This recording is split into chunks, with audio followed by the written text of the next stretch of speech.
Hello and welcome to the next video on quadratic equations. So today we're going to talk about roots. So before we talk about roots, do you have any idea who is Carl Friedrich Gauss? Most of you will have no idea, but I would like to tell you he is a very prolific mathematician.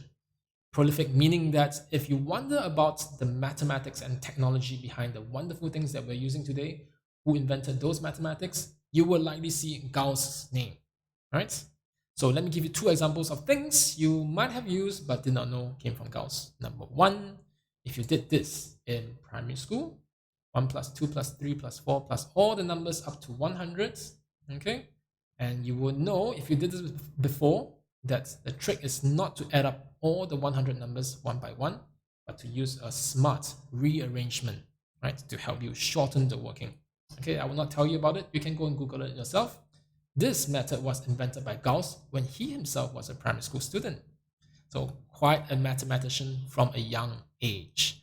Now, the next thing that you might have used but did not know came from Gauss is the blur filter of your photo app, or if you use Photoshop, right? You have to thank Gauss, okay? So this was the guy who lived in the 18th century, somewhere in the late 1700s to 1800s. There were no cameras, digital cameras. There were no computers back then, but this guy invented the mathematics to blur digital photographs. Simply amazing, isn't it? Okay.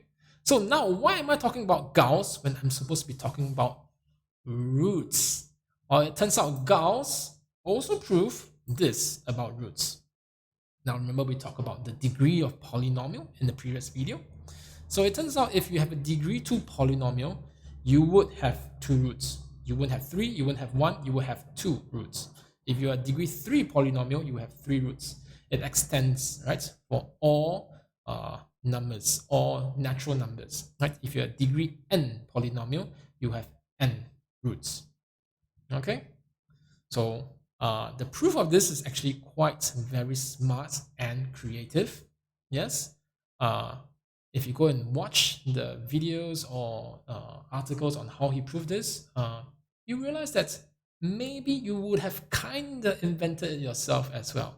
Yeah, kinda, not really, but yeah, it's something that's not out of your imagination.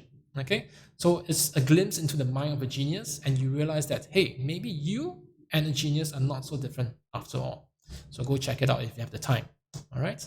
Now I'm finally going to talk about roots. After going through so much talking about a guy that's no longer alive, now let's talk about what are roots. Okay, to think about roots in secondary school mathematics is very simple. Just imagine the x-axis as the ground. Okay, because when we talk about roots, you're going to think about plants, you're going to think about trees, right? And how their roots sink into the ground and they're anchoring the plant firmly to the ground. Just think of the x-axis as the ground, and where the graph cuts the x-axis will be where the roots are. Very simple, right? Let's look at an example to further illustrate what I'm talking about. Here we have two graphs we want to plot. They're both linear. The first one is represented by a function f of x equals to x minus 1. I'll use a red line, red color to represent this graph. And the other one is function g of x equals to x minus 2. Both of these are linear graphs. You should know how to plot them. If you do not know how to plot them, please go and revise your straight line graphs. I will not be going through how to plot straight line graphs here. I'm just going to show you straight away. X minus 1 looks something like this. And x minus 2 will look something like this. It will be parallel to the first graph because they have the same gradient. The next thing that you might notice from the equations itself is that you know that the y-intercept of the red graph is -1. The y-intercept of the blue graph is going to be -2. Okay, then I can work out where are the roots. Remember, roots are where the graph cuts the x-axis. So over here, the roots, you can calculate either by substitution or using the gradient. You will be able to find out that this is 1. X equals to 1. This will be x equals to 2. Okay, so, okay, before I say something important, let me just label the graph. This is g of x. Okay, so here's something important, right? We say the root of the red graph is at x equals to 1. the root of the red graph is at x equals to 1. The root of the blue graph is at x equals to 2. Okay, those are the two roots. Quite straightforward and simple. Yes? Okay, but you are forgetting something. This is a topic on quadratic equations. So what if I gave you a quadratic equation like this? Y equals to x minus 1, x minus 2. And you might notice that x minus 1 is the graph in red, x minus 2 is the graph in blue. What happens when I multiply these two functions together? What would the resulting quadratic graph look like? Okay, so think about it. You can pause the video here and think about it, try and work it out, and I'll be going through the answer right now. Okay, to show you the answers, I'm going to use Desmos. Oops. Right, and over here on Desmos, you can see I plot the same two graphs, x equals to y equals to x minus 1, y equals to x minus 2, or rather f of x and g of x respectively. And you can see, yeah, exactly the same. The y-intercepts -1, -2. The roots are at 1, x equals to 1, x equals to 2. Okay, so then how do we work out, right, the graph of x minus 1 times x minus 2? Now, if you look at it, I'm multiplying two graphs together. Wouldn't it be the same as multiplying the outputs? Yeah. So if you look at the outputs of the red graph over here, let me just take away all the other points. Now, look at this. When x equals to 0, y equals to -1. -1, huh? So remember -1. So for the blue graph, it's going to be y equals to -2. So if I take -1 times -2, I'm going to get +2. So I'm going to expect my quadratic graph, right, f of x times g of x, to pass through 2 when x equals to 0, simply because it is a multiplication of the two graphs. Let's look at another point. Say let's look at when x equals to 3. When x equals to 3, the output of the blue graph is 1, okay, and the output of the red graph is, sorry, let me just get the point over here, is 2. So 1 multiplied by 2, I'm expecting my resultant graph of the multiplication to pass through the point 2. And let me just show you that it does indeed pass through the point 2 here and the point 2 over here.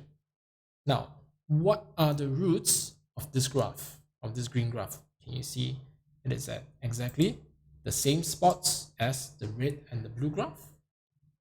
Does that surprise you? Right? Does it surprise you that the roots of a quadratic graph correspond to its linear components? Right? Okay, let me just use another point for illustration, right?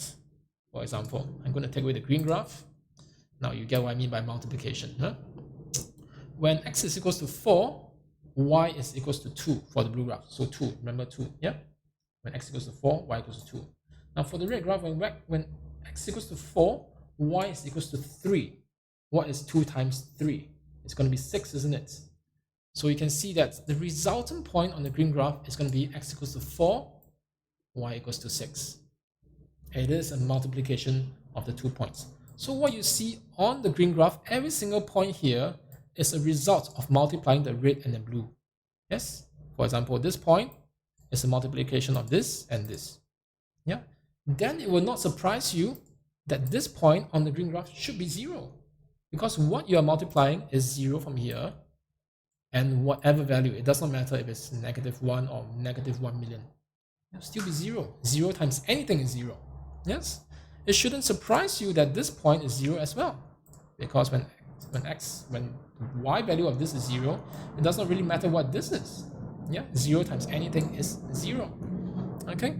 In fact, I can even move the blue graph, right? If I move the blue graph to the right by changing it to x minus 3, can you see the green graph follows? The root of the green graph follows 3, 4, 5. I can move it to the left as well.